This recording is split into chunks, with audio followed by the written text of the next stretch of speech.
Part 1. The Camouflage. You think you know what a monster looks like. You have been trained by evolution and by Hollywood to look for the warning signs. The jagged teeth, the crazed eyes, the scar on the cheek, the erratic behavior of the madman screaming on the subway. You believe that evil is ugly. You believe that danger is loud. And because you believe this, you are vulnerable. The most dangerous predators in the natural world do not look like monsters. The orchid mantis looks like a beautiful flower. The anglerfish uses a glowing light to mesmerize its prey in the dark. And the human apex predator looks exactly like the person you have been waiting for all your life. He looks like the perfect gentleman. He looks like the doctor who listens to your pain. He looks like the charming neighbor who carries your groceries. He is successful, he is well-dressed, he is articulate. He does not trigger your fear response. He triggers your trust response. This is not an accident. This is a biological weapon. In clinical psychology, we call this the Mask of Sanity. It is the terrifying ability of the psychopath to simulate a perfect human personality while hiding a total lack of soul. They mimic human emotion the way a spy mimics a local accent. They learn the words, but they do not know the music. And by the time you realize that the person sleeping next to you is not human, it is too late. The trapdoor has already opened. Tonight, we are going to dissect the mind of the first celebrity psychopath in American history. A man who built a physical manifestation of his own twisted mind in the heart of Chicago. A man who turned murder into an industry. Dr. Henry Howard Holmes. The Devil in the White City. To understand H. Holmes, you first have to understand the environment that allowed him to hunt. The year is 1893, Chicago. The city is vibrating with a chaotic energy that the world has never seen before. It is the Gilded Age. Chicago has won the bid to host the world's Columbian Exposition, the World's Fair. Architects are building a white city of plaster and electric lights that promises to show the future of humanity. Millions of people are flooding into the train stations. Young women from small farm towns are leaving their families for the first time, arriving in the big city with dreams of independence and adventure. The city is crowded, it is loud, it is full of smoke and noise and confusion. It is the perfect hunting ground. Anonymity is the predator's best friend. And in 1893, Chicago is the most anonymous place on earth. Into this chaos steps Dr. Holmes. He does not look like a killer. He is 26 years old. He has piercing blue eyes. He wears the finest suits. He is a graduate of the University of Michigan Medical School. He speaks with a soft, hypnotic voice. He buys a pharmacy in the suburb of Inglewood. The locals adore him. He gives candy to children. He offers free advice to the elderly. He is the picture of the American dream. But underneath the suit there is a void. Neurologists today believe that the psychopathic brain has a structural defect in the amygdala and the prefrontal cortex. These are the areas responsible for processing fear and empathy. When you see a child crying, your brain lights up with distress. You feel an urge to help. When Holmes saw a child crying, his brain remained flat, silent. He did not feel their pain. He viewed them as objects, resources to be harvested. If a chair is useful, you sit on it. If a chair is broken, you burn it. You do not mourn the chair. That is how he saw you. Part 2. The Architecture of Death. Holmes soon realized that the pharmacy was too small for his ambitions. He looked across the street and saw a vacant lot. And he had a vision. He wanted to build a hotel for the visitors of the World's Fair. But this was not going to be a normal hotel. It was going to be a machine. Holmes acted as his own architect. This is where the genius of his madness begins to show. He hired construction crews to build the frame, but every few weeks he would fire the entire crew and hire a new one. He claimed their work was shoddy. He refused to pay them. But the real reason was much darker. He did not want any single human being to understand the layout of the building. Only he possessed the blueprints. Only he knew where the walls ended and the voids began. The building rose up like a fortress. The first floor was innocent: shops, a drugstore, a jewelry counter, a lobby. It was designed to look respectable. But the second and third floors were a labyrinth designed to break the human mind. Let us walk through the castle as a victim would have experienced it. You are a young woman named Minnie Williams. You have just arrived in Chicago. You are overwhelmed by the noise and the crowds. You meet the charming Dr. Holmes. He offers you a room in his new hotel. He gives you a discount because you have such a kind face. You check in. You walk down the hallway to your room. But the hallway takes a sharp turn and suddenly ends in a blank wall. You turn around and realize the door you just came through is locked. This is the psychological weapon of disorientation. Holmes designed the hallways to mimic a maze. Staircases that led to the ceiling. Doors that opened into brick walls. Corridors that narrowed until you had to walk sideways. He wanted his victims to feel confused, helpless, to doubt their own senses before he even touched them. You finally find your room. It is well furnished. It looks comfortable. But there is something strange. The door has no handle on the inside. The walls are lined with iron plates covered in wallpaper. And there is a small gas vent near the baseboard. You go to sleep. And in the middle of the night, Dr. Holmes sits in his office on the second floor. He flips a switch. Gas flows from the central tank through the pipes hidden in the walls and into your room. You do not wake up screaming. You simply drift away. It is a quiet, clean death. Holmes hated the mess of violence. He preferred the efficiency of chemistry. But the castle was not just a killing floor. It was a factory. Once the victim was dead, Holmes used gravity. He had installed large grease chutes in the walls disguised as dumbwaiters. He would dump the body into the chute. It would slide silently down, past the first floor, and land in the basement. The basement was his laboratory. It was soundproof. It contained a dissecting table, a rack of surgical tools, vats of acid large enough to dissolve a human being, and a kiln, a furnace that could burn at 3,000 degrees. But Holmes did not always burn the bodies. Remember, he was a capitalist. He hated waste. He would often strip the flesh from the bodies, using lime and acid. He would articulate the skeletons with professional wire. And then he would sell the skeletons to medical school across the Midwest. He sold his victims for $50 apiece. He turned their death into his profit.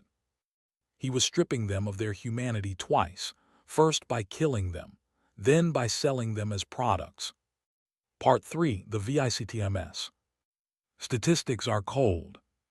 To understand the horror of H. Holmes, we must look at the people he destroyed. He did not just kill strangers, he killed the people who loved him. Consider the case of Julia Connor. She was married when she met Holmes. She moved into the castle with her husband and her 8-year-old daughter Pearl. Holmes seduced her. He used the triangulation technique. He made her feel special while making her husband feel inadequate. Julia filed for divorce. She gave herself to Holmes completely. She thought she was going to be the lady of the castle. When she told Holmes she was pregnant, he smiled. He told her he would marry her, but first they needed to perform a small operation to handle the pregnancy. He led her to the basement. He put her to sleep with chloroform. She never woke up. But Holmes was not done. Pearl, the 8-year-old daughter.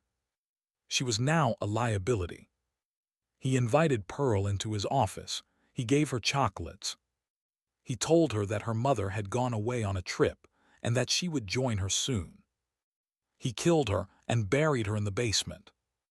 Later investigators found a single footprint of a child pressed into the cement of the vault, a permanent shadow of a life cut short. Then there was Minnie Williams, an heiress from Texas. Holmes courted her for her land deeds. He convinced her to transfer the deeds to his alias, Alexander Bond. Once the signature was dry, he killed her. But Minnie had a sister named Nanny. Nanny came to visit. She was suspicious of Holmes. Holmes knew he had to act fast. He told Nanny that Minnie was preparing a surprise for her. He invited Nanny to take a tour of the vault. He locked the door. He listened to her bang on the heavy iron door until the air ran out. He wrote in his diary later that Nanny had a very small lung capacity. Cold, clinical, detached. This is the hallmark of the psychopath. To them, other people are not sentient beings. They are NPCs, non-player characters in a video game played by one person. Holmes felt no more guilt about killing Nanny Williams than you feel about deleting an email. Part 4. The Unraveling. Holmes was arrogant, and arrogance creates mistakes. The World's Fair ended in October 1893. The White City burned down in a tragic fire. The flow of tourists stopped. The hotel was empty. Holmes needed money. He set fire to the top floor of the castle to claim the insurance money. But the insurance investigators were suspicious. They saw that the fire had started in 3 different places. They refused to pay. Holmes felt the walls closing in. He abandoned the castle and went on the run. This begins the final and most disturbing chapter of the story. The Peitzel Affair. Benjamin Peitzel was Holmes's right-hand man. He was a carpenter, an alcoholic, a father of 5. He knew about the murders. He helped build the chutes. He was loyal to Holmes because Holmes controlled him with alcohol and money. Holmes hatched a new plan. He told Peitzel, "Let us fake your death. We will find a cadaver that looks like you. We will burn it. Your wife will claim the $10,000 life insurance policy. Then we will split the money and flee to South America." Peitzel agreed. He trusted Holmes. But Holmes had no intention of finding a cadaver. Why buy a dead body when you can make one for free? In Philadelphia, Holmes drugged Peitzel and poured chloroform down his throat. He burned the body just enough to make it identifiable but dead. He collected the money. But now there was a problem. Peitzel's wife Carrie and her 5 children. They were waiting for Ben to wake up and join them. Holmes could have just killed them all immediately. But he did something stranger, something more sadistic. He took 3 of the children, Alice, Nellie, and Howard. He told Carrie that Ben was in hiding and that he would take the children to see him. He put Carrie on a train in one direction. He put the children on a train in another direction. And he began a cross-country tour of torture. He took the children to Indianapolis, to Detroit, to Toronto. He forced them to write letters to their mother. "Dear Mom, knowing that we are going to see Papa makes me feel better. I hope you are well." Holmes let them write the letters, but he never mailed them. He kept the letters in his pocket as trophies. He enjoyed the power of knowing that the mother was desperate for news that he was withholding. This is the duping delight. The thrill a psychopath gets from successfully deceiving a victim. Enter Detective Frank Jayer. The Pinkerton agency had been hired by the insurance company. Jayer was a dogged, relentless investigator. He started tracking Holmes's movements across the country. He found the house in Indianapolis where Holmes had stayed. He interviewed the neighbors. A neighbor remembered seeing the new tenant digging a hole in the basement. He said he was digging a potato cellar. Jair went to the basement. He dug into the soft earth. He did not find potatoes. He found the charred remains of young Howard Peitzel. His body had been cut into pieces and burned in the chimney. Jair kept going. He followed the trail to Toronto. He found a cottage that Holmes had rented. He borrowed a shovel from a neighbor. He started digging in the dirt floor of the cellar. He found Alice and Nellie. They were buried together. Alice was still holding her favorite doll. Jair was a hardened detective, but he sat in that cellar and wept. The cruelty was beyond comprehension. This was not just murder, it was a game. Holmes had dragged these terrified children across 3 states, playing the role of the benevolent uncle only to slaughter them like livestock. Part 5: The Mask Slips. Holmes was finally arrested in Boston. At first he denied everything. He claimed the children were in England with a secret aunt. He was calm. He was polite. He corrected the grammar of the police officers' interrogation him. But the evidence was overwhelming. The skeletons, the letters, the eyewitnesses. The Mask of Sanity finally cracked. The trial was a media circus. The newspapers called him the arch-fiend. Holmes loved it. He fired his lawyers and represented himself. He treated the courtroom like a stage. He flirted with the female journalists. He gave interviews complaining about the food in the jail. He seemed completely incapable of understanding the gravity of his situation. When he realized there was no escape, he decided to monetize his confession.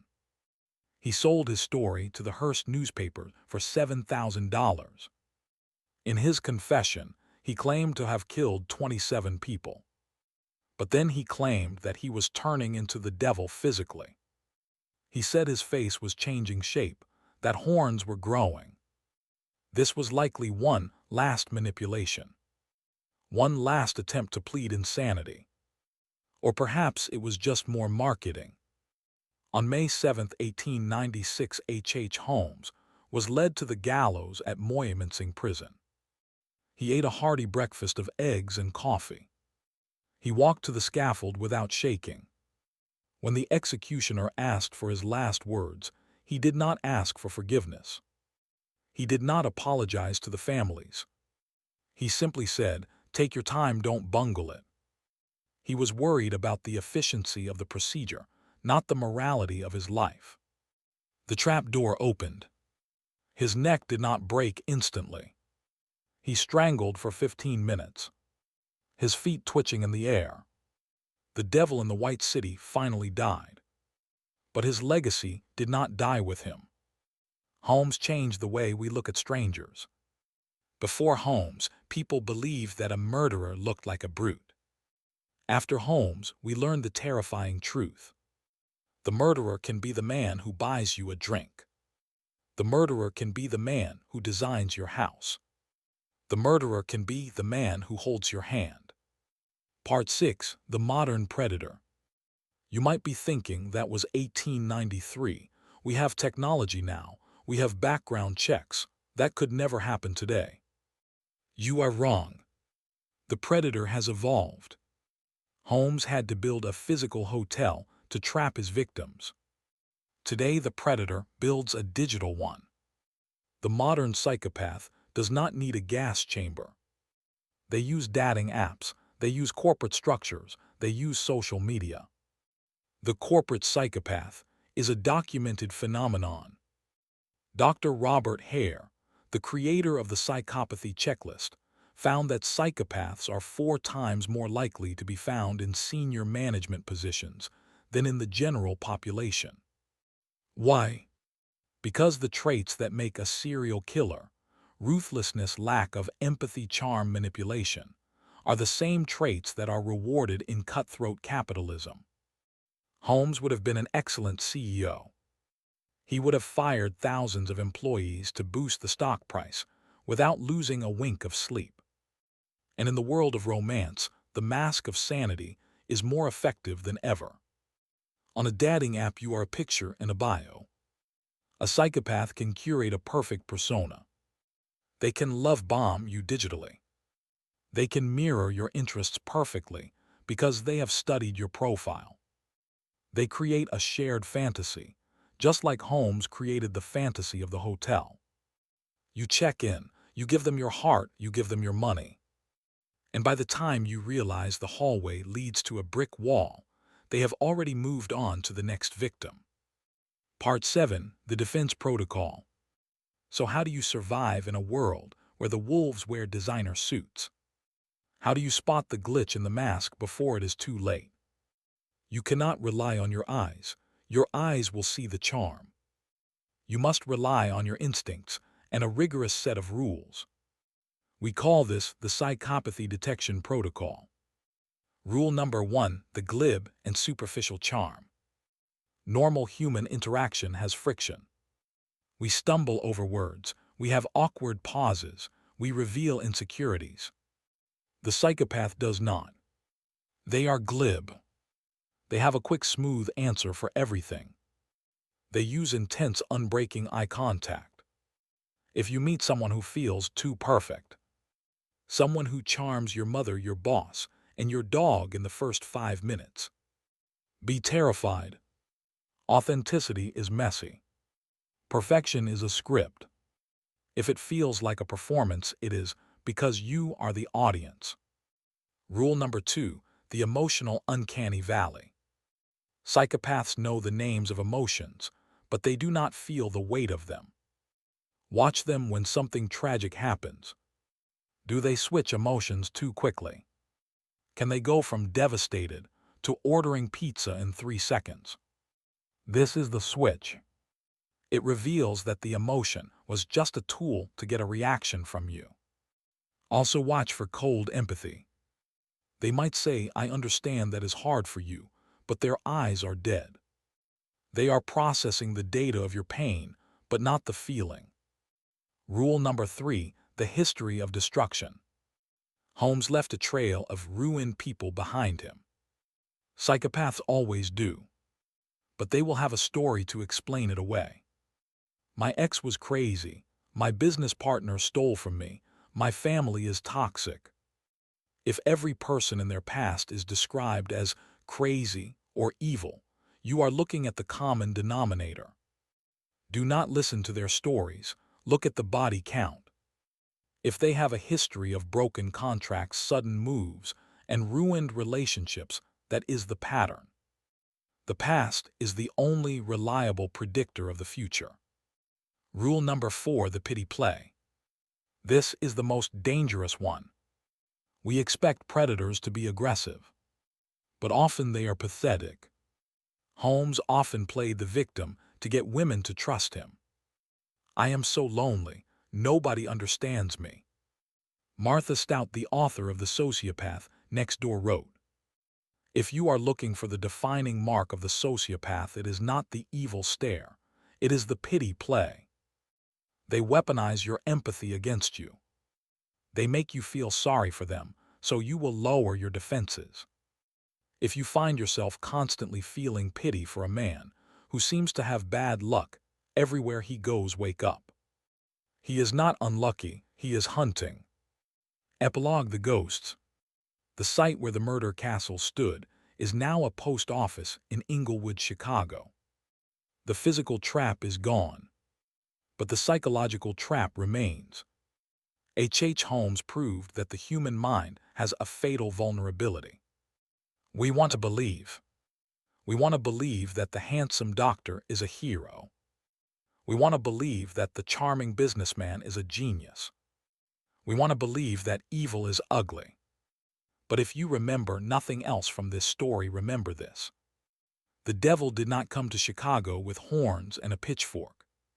He came with a smile, a medical degree, and a handful of candy for the children. He did not break into homes. He built a beautiful house and invited everyone inside. And they walked in willingly, thanking him for the hospitality, until the door clicked shut. The walls of the modern world are watching.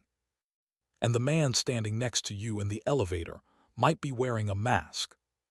Look closer. Is he smiling because he likes you? Or is he smiling because he knows where the chute is?